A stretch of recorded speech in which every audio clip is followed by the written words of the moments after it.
10/19/87 night. At the end of every FNAF game, there's a bonus night that gives you a little bit of more lore clues and more scares. But after beating that 6th night, you can unlock a 7th night where you customize the level of the animatronics so you can make it as hard as you want.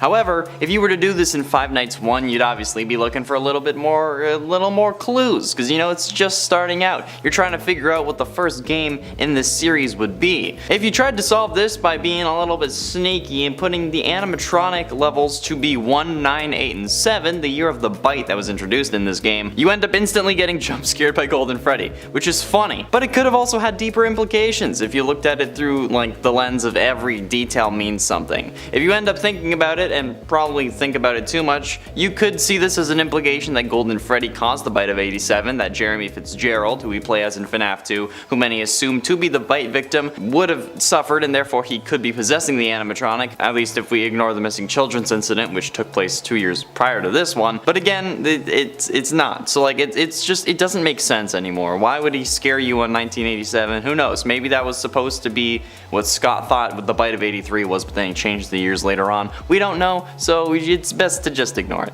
In at 9, Scrap Trap. What happened to Springtrap between the games to turn him from Springtrap to Scrap Trap? It makes no sense. Sure, he was burnt in FNAF 3, but then we see him alive and well and not damaged in Sister Location's Night 7 ending cutscene. So, where did all this additional damage and warping come from? The head of the animatronic also it grows somehow, and the feet do too. I genuinely don't know how this makes any sense. I don't get it. We know that they're the same person thanks to Ultimate Custom Night and its voice lines, but I was confused as to what could have happened until it recently dawned on me. In my What If Golden Freddy Was a Hallucination video, I talked about what that would mean for FNAF 4 and how that would end up being a game made by Scott's in-universe counterpart, since the nightmare aesthetic would be to avoid copyright issues with the main characters, and considering how everyone who should have known about the scrap animatronics should have died at the end of the Pizzeria Simulator, and then they show up in later games like Ultimate Custom Night, it makes me think that these characters are less than real. And the discrepancies between Springtrap to Scrap Trap to Burn Trap could be because Scrap Trap is a redesign of Springtrap so that he didn't get sued in universe when making the games, or at least so it appeared like he didn't want to be sued. And then his deal with Fazbear Entertainment caused the nightmares to be present in Help Wanted, which wouldn't make sense if they were actually the nightmares of a deathbed crying child. So yeah, Scrap Trap is what doesn't make sense here, so you should just ignore it. Alright, Scrap Trap, he's fake. Fake news. Scrap Trap is a politician. There you go. In at 8, Golden Freddy.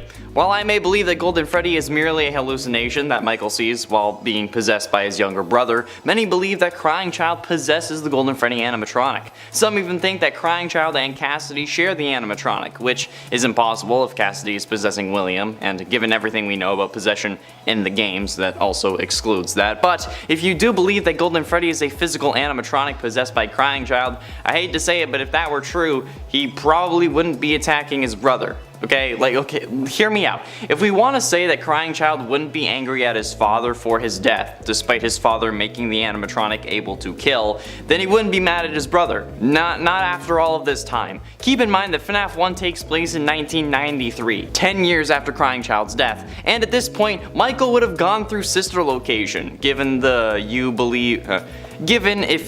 believe that the odor on his firing slip is because of the damage done by Ennard, which would definitely be enough for Crying Child, especially when he would be able to sense the remnant of his sister still in his body.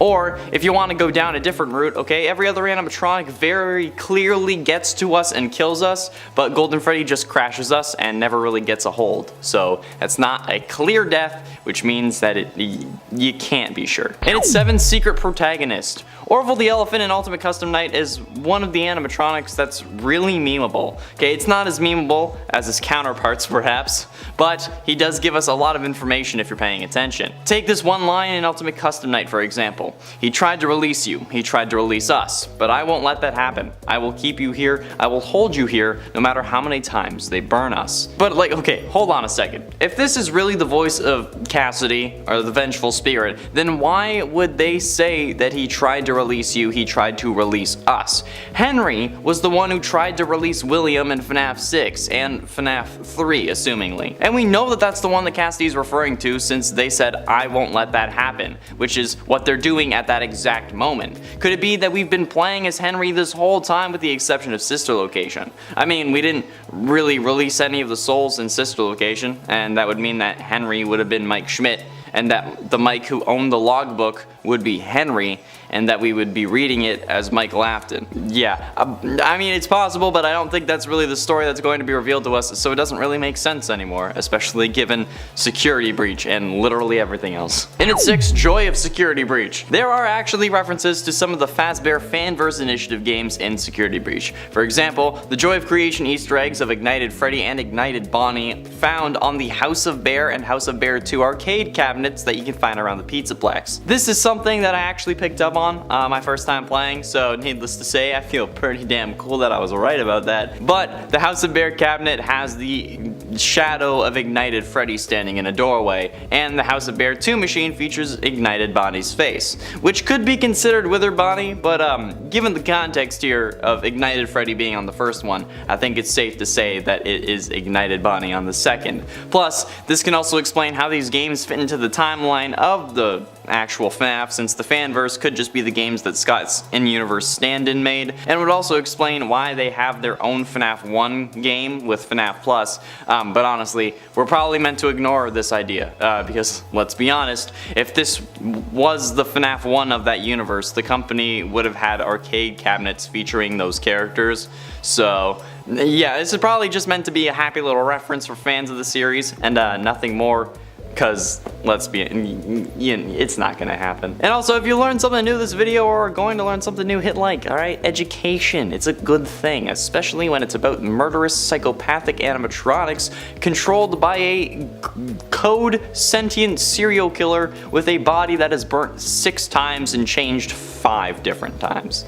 Yeah. How about doing it number 5, Stuffed? Okay, straight up, how the absolute living did any of, like, Afton's plans work out? How did he end up getting away with putting the missing children victims in the animatronics? Alright, we're led to believe that this is the case, but the smell of rotting bodies would kind of ruin your appetite. The heat of the animatronics moving around while they're performing would speed up the decomposition of the bodies inside them, and then the animatronics are in front of people every day who are eating. Okay, like, there was even complaints that the animatronics were leaking mucus and blood. If they're leaking blood, what the hell? Okay, if this was real, Afton would have been gotten instantly. He would have been discovered right off the bat. And it was also pointed out to me in the comments that Foxy has holes in his stomach, which I totally forgot about. You would be able to see if there was a kid in there. You would literally, like, see their hand poking out of his stomach. So while, yes, originally we were told or led to believe that Afton put the bodies in the animatronics, it's basically impossible for that to make sense anymore, given everything that we've learned since the first game and since this idea was introduced. Hey, hell, maybe it's Phone Guy at this point. Maybe Phone Guy's Afton. And at 4 hanging scientists, it's the morning, I'm tired. The Sister Location hanging scientists weren't there before they were actually revealed to us, alright? We can see out the windows beforehand. It's meant to show us that Ennard is able to and willing to kill anyone getting in his way, but that also means that there were people working at Circus Baby's Entertainment and Rental while we were there during Sister Location. I don't know why though, okay, since it was literally filled with deadly animatronics, and the only reason that we were sent there was to put her back together like William had somehow asked us to do. But like, why? Why were there others there? What, was the building still running? Was the business running? That's what I meant to say. It's fine. Is that what Chica's Party World was? I don't know. We think that they were renting out the animatronics, but why would they do that? And if they were, why would they have so many that weren't being rented out? Especially when they're only being used for a day. We know that Baby was never rented, and we know why. She was possessed by his daughter, but still, okay, it's weird. I don't know. I'm not here to judge how someone runs their business. Okay, actually, yes I am. That's literally all I do. But no matter what, this detail is of little consequence at this point. And while the hanging scientists don't really make sense when you think about it, okay? It had to be shut down.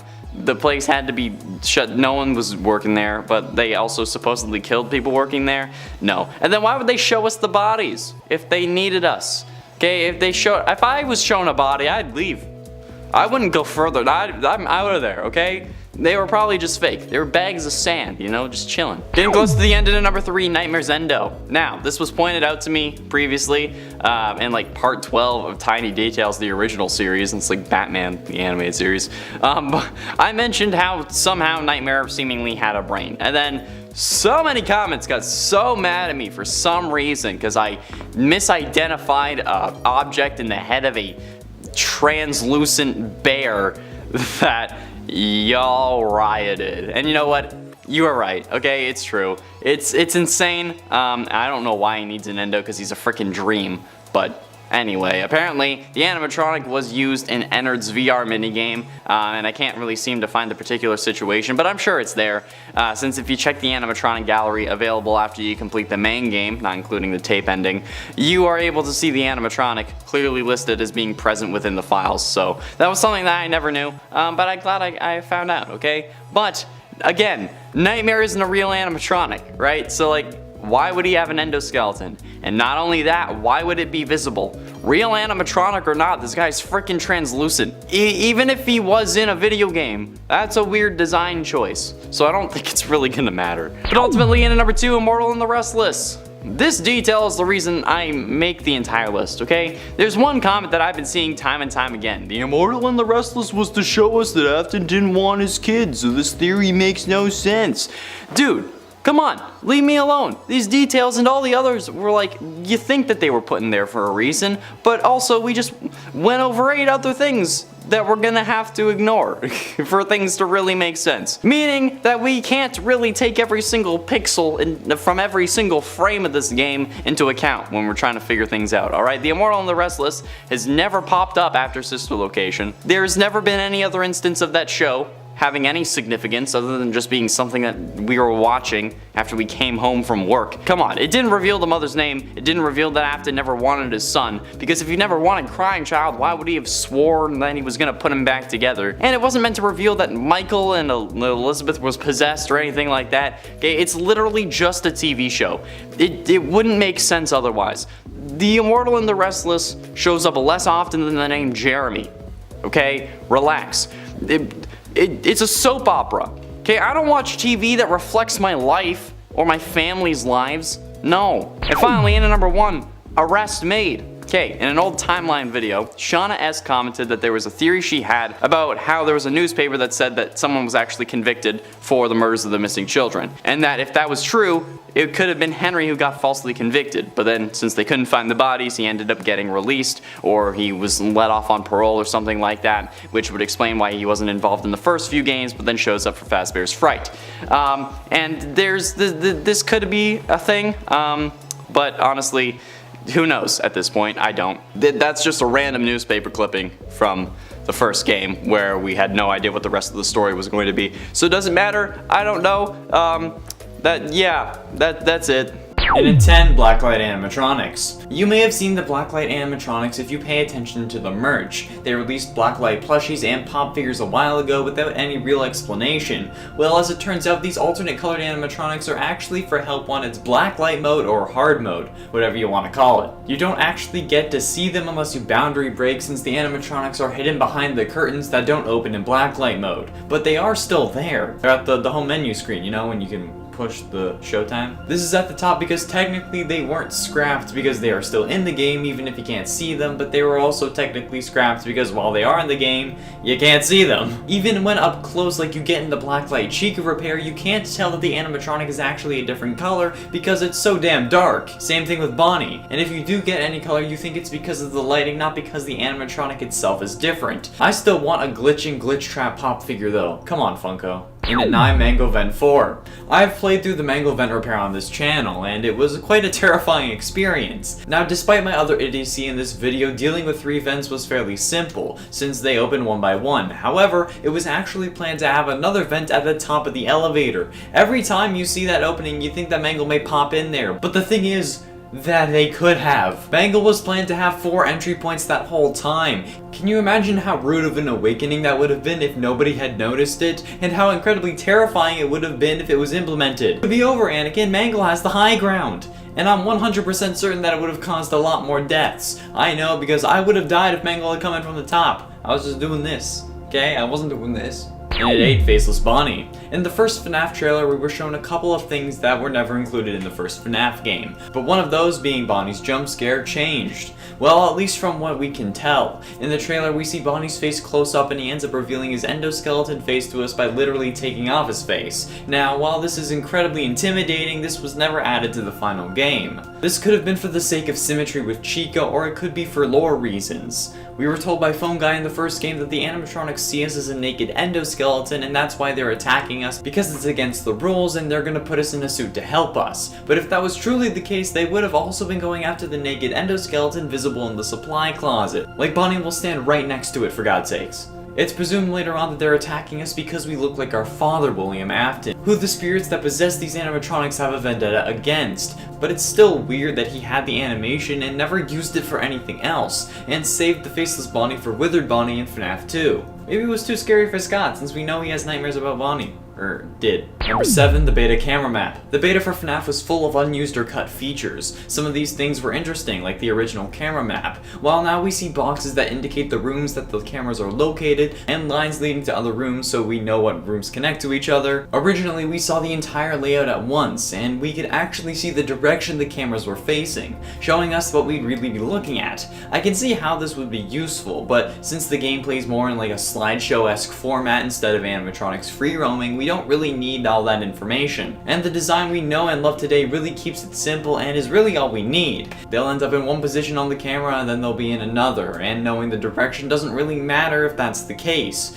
It would have been interesting for sure, and it would have changed the game, but it's unnecessary unless the characters walked around all willy-nilly, or walk how we see them and how wanted. Maybe there it would be more useful. Number 6, running Bonnie. We all know Foxy for Swiggity Swooty coming for that booty, but in the original trailer for FNAF, we saw Bonnie running down the hall instead. This could have been done in an attempt to keep Foxy a secret if a running animation got leaked or something, but Scott was doing this alone, so he'd be the only one to do that. Nobody would have hacked a 4 times failed game designer, and his kids wouldn't have let it leak, which would have definitely made the game more intense. Could you imagine having to deal with a sprinting Bonnie? Foxy you can keep in check by looking at him every so often, but Bonnie is a main antagonist who will come after you constantly, and having him run would have changed the game entirely. Maybe if he ran I would be more scared of Bonnie, but then of course we wouldn't have Foxy, and the game would be even more different. And maybe corn maze wouldn't exist, and I wouldn't have loaded it by accident and nearly myself.